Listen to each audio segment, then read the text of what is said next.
Hoje vamos falar sobre o Arena Jovem.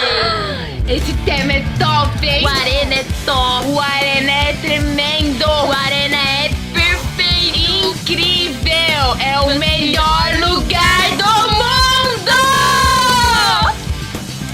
Agora você deve estar se perguntando: o que é o melhor lugar do mundo?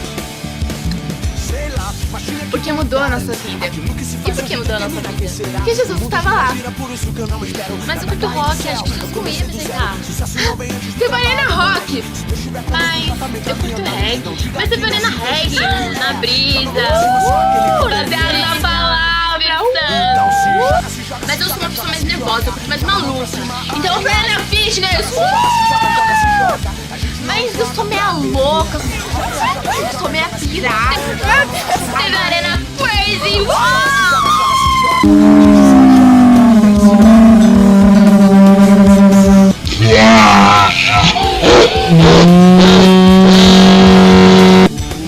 Então não importa se você curte reggae, curte rock, não importa como você se veste, Não importa se você é mais tímido, se você é mais louco. estamos aqui para te convidar pro Arena Jovem! Será nesse sábado, às 19 horas, na rua Diogo de Farias, número 300. na igreja Sara Nossa Terra, em Guarulhos. Então esperamos você lá. Espero vocês, hein? Pra cima, aê.